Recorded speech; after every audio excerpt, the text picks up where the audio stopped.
Get this money, then go home to the horniest tramp. Got me through some forges on this Jeep, now they throwing the cat. Beef with us, you better be a stud and come with a strap. Weed up in my lungs, crushing buds in the back of the light. All that copper get your head tapped, so be careful with that. What up, though, True Crew? What it do, my baby?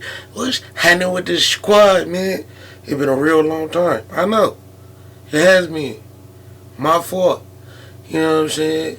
But life be lifing', bro. Life be lifing'. And shit be changing. And I'm just trying to, you know, make my little way in the world. But I ain't forget about y'all. To everybody that be hitting me up, asking me what's going on. I love y'all, bro. You know what I'm saying? It's all love. And I knew I was gonna be back. But like, I'm tired of saying I'm back and not really being back. But like, now I think I'm back. You know what I'm saying? So let's try to get like, right now, we're gonna try to get like 5 days of consistency.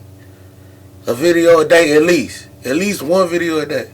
So rock with me on this first 5 days.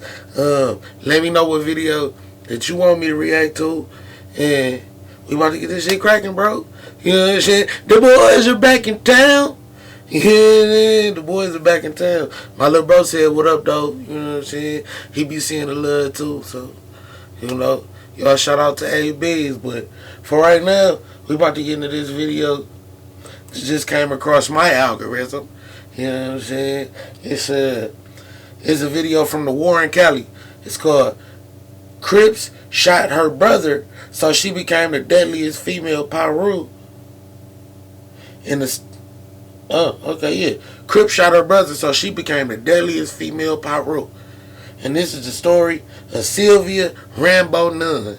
And you got to be a dangerous bitch to be called Rambo. You know what I'm saying? If they calling a female Rambo,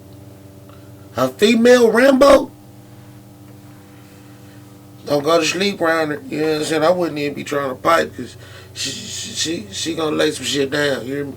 But yeah, let's check out Sylvia Rambo Nunn. See what she was about, man. Y'all type in, hit that like button if you know. Hit that subscribe if you know as well.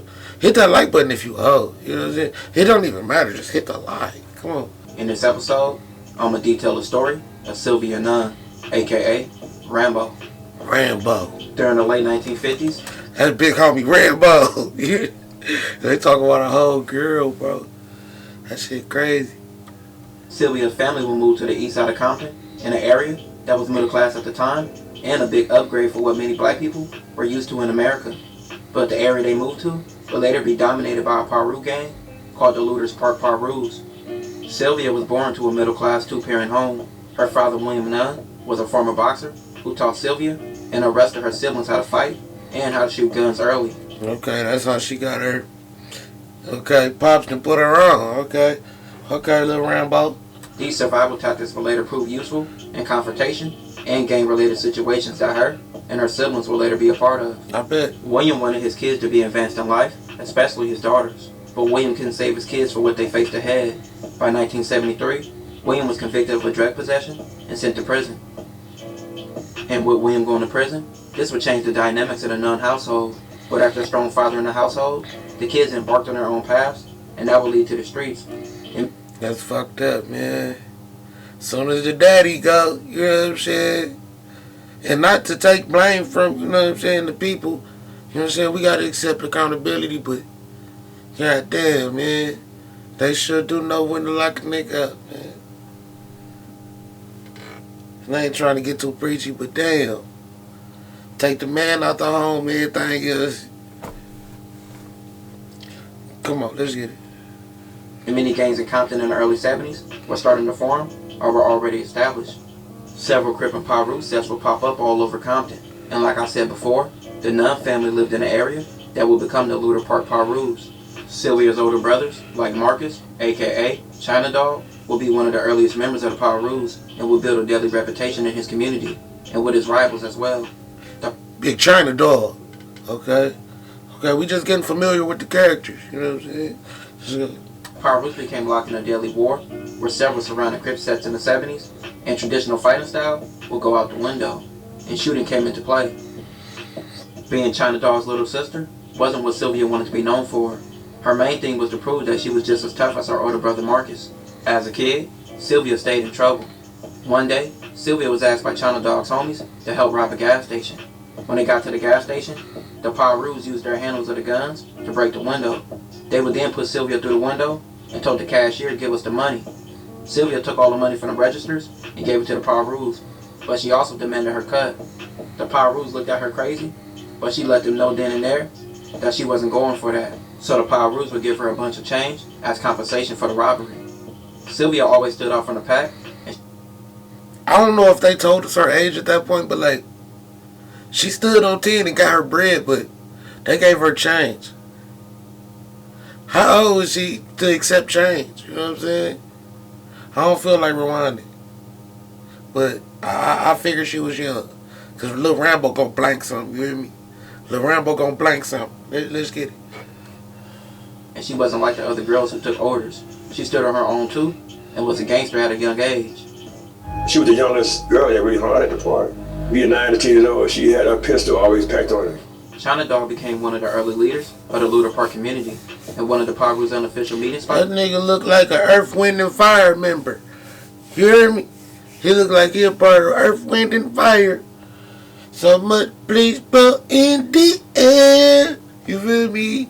He giving me them, yeah. House would be the Nunn household. And once Chris found out about that, they would start shooting up the Nunn household on a consistent basis, trying to kill China Dog. China Dog would even have the police on his trail for what he was doing in the streets. And they would come to the Nunn household looking to arrest him, which the police... Yeah, so China Dog had the street saying 12 on his ass consistently. They shooting his crib up, police kicking dogs in, you know what I'm saying? But we gonna have to make China Dog move the fuck out. You know what I mean? Like, 9 times out of 10, that's how moms them handle it. China, you got to go. You getting our house shot up every day. Police come through this motherfucker questioning about you. You got to go. China Dog, you know what I'm saying? China Dog. Man, you trouble. Let's get it. Police would get into it with their mother and threaten her. But Sylvia wasn't going for that, which her and the police would get into an altercation. Hello, which what? the police would ask her, who you think you are? They would come to the Nunn household looking to arrest him, which the police would get into it with their mother and threaten her. But Sylvia wasn't going for that, which her and the police would get into an altercation, which the police would ask her, who you think you are? Rambo? And her name was born from then on. China Dog was later arrested. I love a good origin story. Police said, who you think you is, Rambo? And everybody was like, yeah, she is Rambo. She said, tell your ass up. Yeah. Oh, my mama, let's go. Sent to youth authority for several years. China Dog just got locked up if you didn't hear. But back on the streets, Sylvia was leaning more towards the street life. But with her older brother China Dog back on the streets after several years, and him going to his old gangster ways, he would be shot. China Dog was wounded, but somehow managed to survive the brutal attack from the Crips. Sylvia was 16 years old when she heard gunshots outside her house one day. She went outside, and she found her older brother China Dog with a crowd around him. He was just laying there in blood. This forever changed her. She was just a 16-year-old affiliated with the Pirus, but the shooting of her brother sparked a fuse in her, and all she wanted was revenge. Sylvia would go home and grab guns out the Nunn household. She would embark on a mission to kill Crips, the same gang that shot her brother. That day was the day that Sylvia became Rambo. Rambo became more than just a name. It became a lifestyle for her. Letting her gun blow for the first time at Crips, it became easy after doing it the first time. Shooting a gun. Shooting somebody. That first time. After that, it ain't hard to do. If you can get over it the first time, it's not nothing that you can't do again. Oh, I think that's a clip from American Gangster. I hadn't seen her before. You know what I'm saying? And if I'd have saw her on the street, I might have took her down. You know what I'm saying? I might have took her down. Not knowing, you better not cheat on her. You know what I'm saying? You better keep that up straightforward. And a life of crime is what Sylvia chose from this point on. Her life would be dedicated to going on missions against the Crips, and after this point, she was one of the youngest females and a rare female toting guns and putting in work. The Pirus became Sylvia's extended family, and she would dress up as a male, wearing no makeup, no fingernails, no jewelry, and all black from head to toe, with a red flag underneath to go put in work against the Crips. She put in work like a job, and Sylvia's main job was to kill. After Sylvia finished her missions, she would jump right back in her car, take off all of her gang attire, and go back to being a woman. Go back to being a tiny little girl. You know what I'm saying? The police just got to call, hey, some nigga just shot the black up. He drove off, he had all black on, and you take off your little disguise, right? Hit down the block, you got your little hair down, you a girl. You a girl. They ain't even looking for no girl. Shit, I bet she was a deadly fucker. I know it. I know it. But as the 80s drug trade grew and many gangsters became drug dealers, many gangsters also became addicted to drugs. And Sylvia would fall victim and began using drugs. But that didn't affect her putting in work on her enemies. And instead, shit, that might have amplified that shit. That some gang drugs, nigga. What? You really don't feel nothing. it made her even go harder. See? When I was high on crack, it was easier for me to shoot you. And don't care. And probably laugh. After several years in the streets, a warrant was out for Sylvia's arrest for several crimes. Now, there was much speculation. Y'all heard that? But she was out on crack. Yeah, all right. On what happened with that. Some people stated she cooperated with the police. In many states, it's just negative rumors created online against Sylvia because she still was allowed in her set and was often there. But after this was a turning point in her life, and she would get out of the gang lifestyle.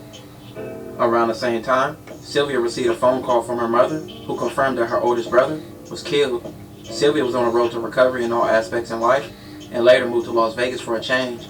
But her brother China Doll was all out for vengeance for their brother, and this led to him being arrested and serving time.